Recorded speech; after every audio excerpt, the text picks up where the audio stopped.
মুখ্যমন্ত্রী শিল্প বাণিজ্য সম্মেলনকে কটাক্ষ বিজেপি রাজ্য সাধারণ সম্পাদক জগন্নাথ চট্টোপাধ্যায়। তিনি বলেন, রাজ্য সরকারের ঋণ 8 লক্ষ কোটি টাকা, মাথাপিছু 80,000 টাকা ঋণ। রাজ্যের সামগ্রিক লক্ষ্য হওয়া উচিত শিল্প বিনিয়োগ, বেকারদের চাকরি।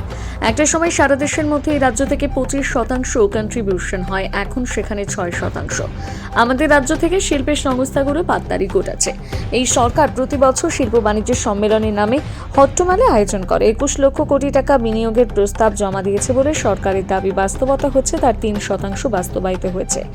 1200 ময়ূ কি হলো, আসলে ভাওতাবাজি চলছে। পাশাপাশি এদিন তিনি আর কি বললেন শোনাবো।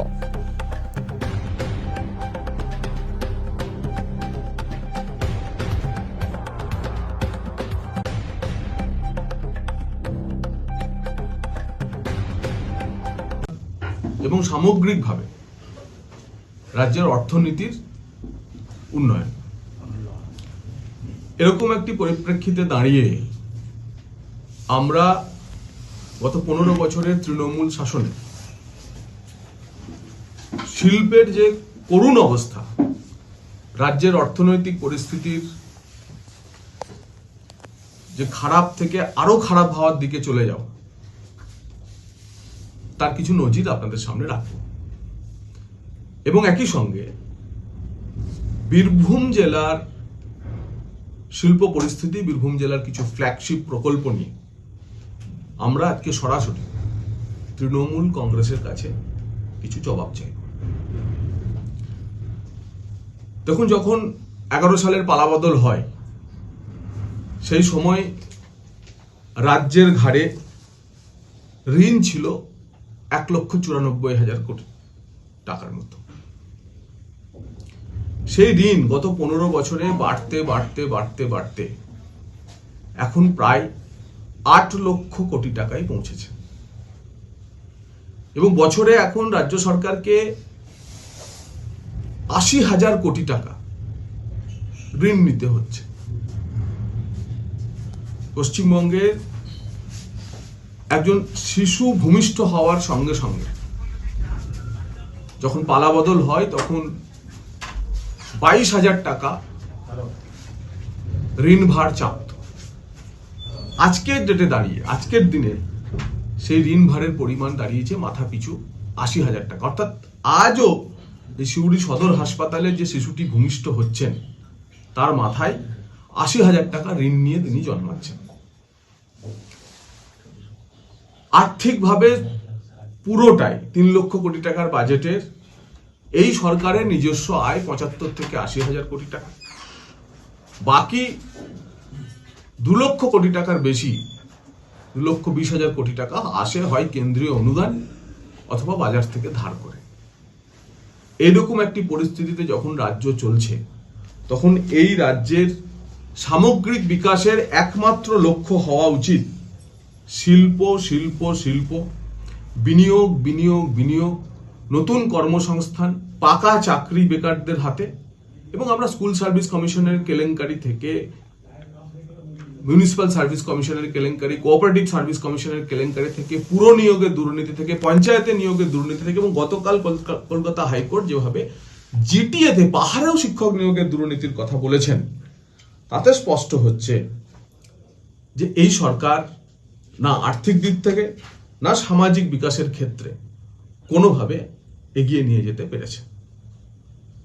এবং একটা সময় পশ্চিমবঙ্গ শুধু সাংস্কৃতিক রাজধানী না, শিল্প বিনিয়োগের ক্ষেত্রেও ভারতবর্ষের পথপ্রদর্শক ছিল। দেশের অর্থনীতির প্রায় 25% পশ্চিমবঙ্গ থেকে কন্ট্রিবিউট করা হতো। অর্থাৎ এই সারা দেশের যে অর্থনীতি, সেই অর্থনীতির 25% কন্ট্রিবিউটেড হতো পশ্চিমবঙ্গের অর্থনীতি থেকে। আজকের দিনে দাঁড়িয়ে আমরা দেখছি যে মাত্র 2-3% কন্ট্রিবিউশন, মাত্র 2-3% কন্ট্রিবিউশন অর্থনীতির ক্ষেত্রে পশ্চিমবঙ্গ থেকে হচ্ছে, যেখানে মহারাষ্ট্রের মতো রাজ্য 15-16% কন্ট্রিবিউট করছে। এই গত 15 বছরে বাংলা থেকে প্রায় 6,688টি কোম্পানি পাত্তারি কুটিয়েছে। 6,600 88টি কোম্পানি পাত্তারি গুটিয়ে চলে গেছে এবং এর মধ্যে 1308টি কোম্পানি মুম্বাইতে, 1297টি কোম্পানি দিল্লিতে এবং 423টি কোম্পানি গুজরাতে চলে গেছে, যা আমাদের জন্য লজ্জা। একটা সময় ভারতবর্ষের অন্যান্য প্রান্ত থেকে বিভিন্ন সংস্থা কলকাতায় ব্যবসা করতে আসত, কলকাতায় তাদের বাণিজ্য করত। আর গত 15 বছরে এমন পরিস্থিতি তৈরি হয়েছে যে এখান থেকে পাততাড়ি ওঠাচ্ছে শিল্পের সংস্থাগুলি। এছাড়াও শিক্ষায় ধস, বাকি স্বাস্থ্য ব্যবস্থার পতন আপনারা দেখেছেন, ধারাবাহিকভাবে চলছে। আমরা একটা জিনিস দেখেছি যে এই সরকার প্রতি বছরই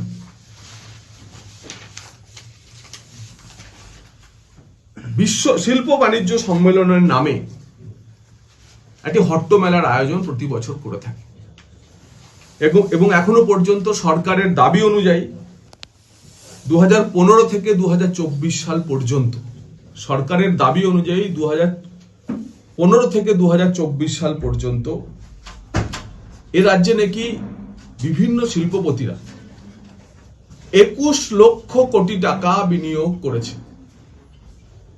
21 লক্ষ কোটি টাকা বিনিয়োগের প্রস্তাব জমা দিয়েছে। 21 লক্ষ কোটি টাকা বিনিয়োগের প্রস্তাব জমা দিয়েছে এবং এই 2024 সালে যে বিজিবিএস বা বাণিজ্য সম্মেলন হয়েছে, সরকারের দাবি সেখানেও নাকি 1200 মৌ সাইন হয়েছে এবং তাতে 4,40,000 কোটি টাকা শিল্পের প্রস্তাব এসেছে। সরকার দাবি করছে নাকি এই 15 বছরে শুধু শিল্পে বিনিয়োগের প্রস্তাব থেকেই 28 লক্ষ কর্মসংস্থান হয়েছে। এটা সরকারের দাবি, কিন্তু বাস্তবতা হচ্ছে গত 15 বছরে এই যে 21 লক্ষ কোটি টাকা প্রস্তাবের কথা বলা হচ্ছে তার মাত্র 3% বাস্তবায়িত হয়েছে, ইমপ্লিমেন্টেড হয়েছে এবং বাকি প্রায় 24 লক্ষ কোটি টাকার প্রকল্প আর খুঁজে পাওয়া যাচ্ছে না, যাদেরকে সরকার দাবি করেছিল যে তাদের প্রস্তাবিত প্রকল্প হিসেবে। মৌগুলির কি হলো? যে 1200 নাকি মৌ সাইন হয়েছে, সেই মৌগুলি কার সঙ্গে সাইন হলো, কে সই করলো, কি প্রস্তাব দিল, কেউ জানে না। তাই এই ধরনের আপনার আমার করের টাকায় প্রতি বছর যে ভাঁওতাবাজি চলছে, সেই ভাঁওতাবাজি নিয়ে রাজ্যের মানুষ বিরক্ত, এক প্রহসনে পরিণত হচ্ছে, হট্টমেলায় পরিণত হচ্ছে এবং গত 15 বছরে মাননীয় মুখ্যমন্ত্রীকে কেউ বড় শিল্প তো দূরের কথা, একটা চিড়ে মিল, মুড়ি মিল উদ্বোধন করতেও দেখেননি। সংবাদ মাধ্যমের কাছে অনুরোধ করবো যে মুখ্যমন্ত্রী মুড়ি মিলের উদ্বোধন করছে তারও ছবি যদি দেখাতে পারেন, তাও আপনারা দেখাতে পারবেন না। তার হাত দিয়ে কোনো কারখানার ধোঁয়া উঠছে না। অদ্ভুত পরিস্থিতি যে মুখ্যমন্ত্রী গতবারেরও যে বিশ্ব বাংলা সম্মেলন, বাণিজ্য সম্মেলন, সেই বিশ্ব বাণিজ্য সম্মেলনে 3টি মূল ঘোষণা করেছিলেন। এই 3টি মূল ঘোষণার মধ্যে একটি ছিল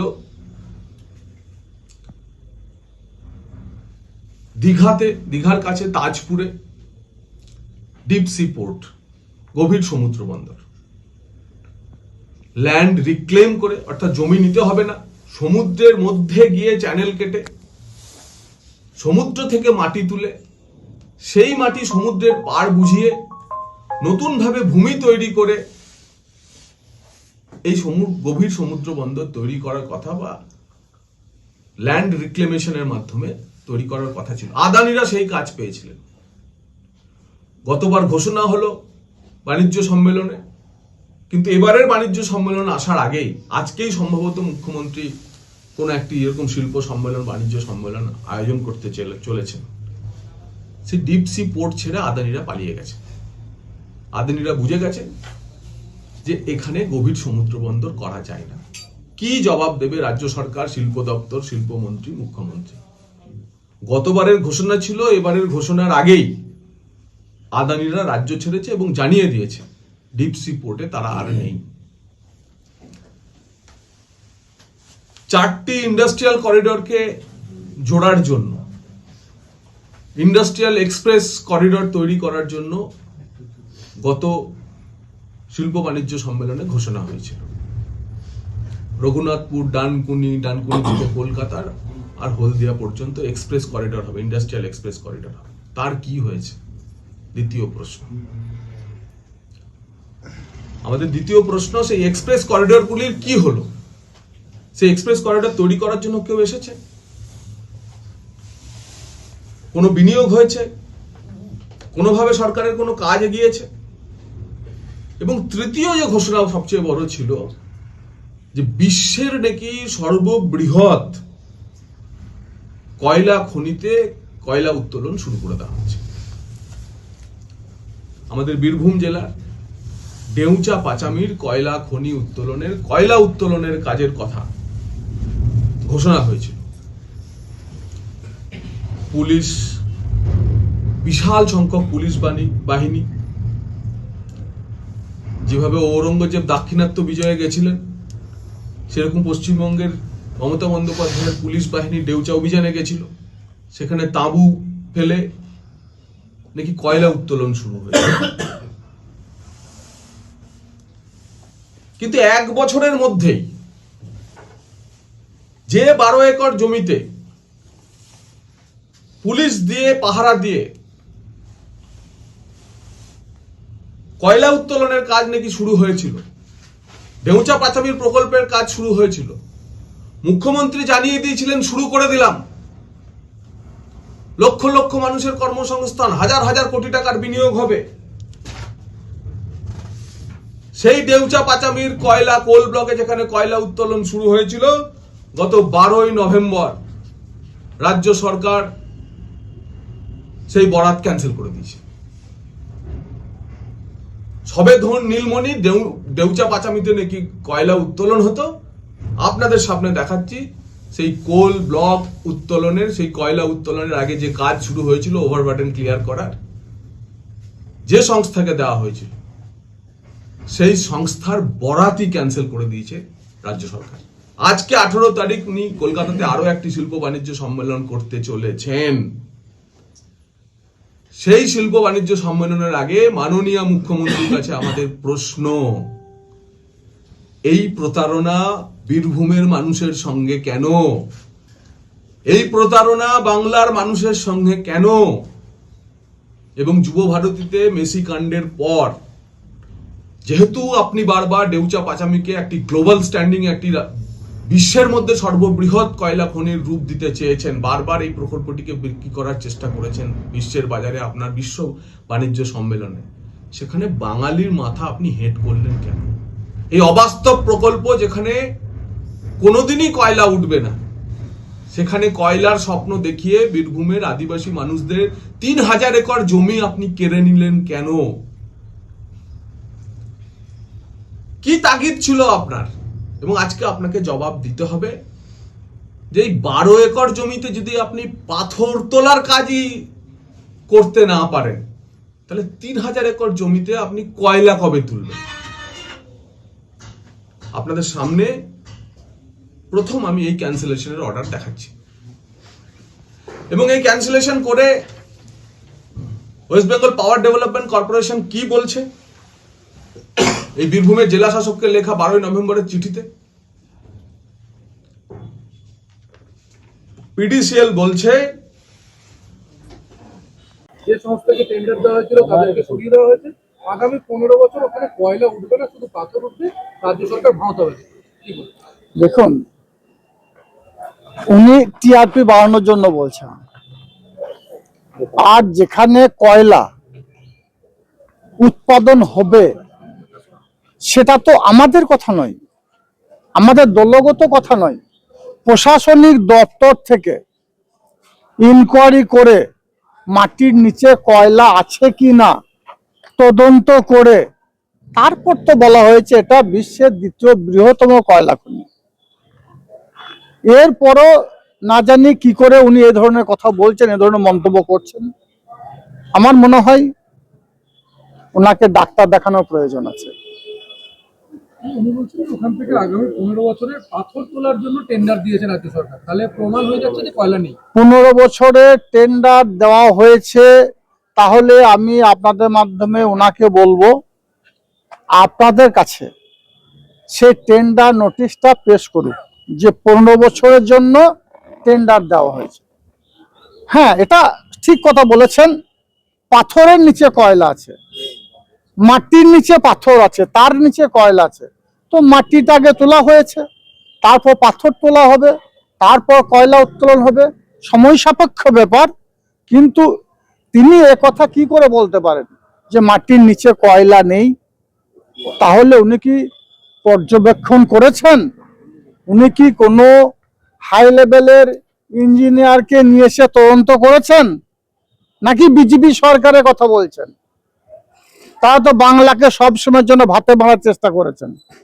100 দিনের কাজে টাকা দেয়নি, আবাস যোজনা টাকা দেয়নি, বাঙালিদের পেটে লাথি মেরেছে, বাঙালিদেরকে ভাতে মারার চক্রান্ত করেছে, আবার সারা বাংলা মানুষকে বিভ্রান্ত করতে চাইছে।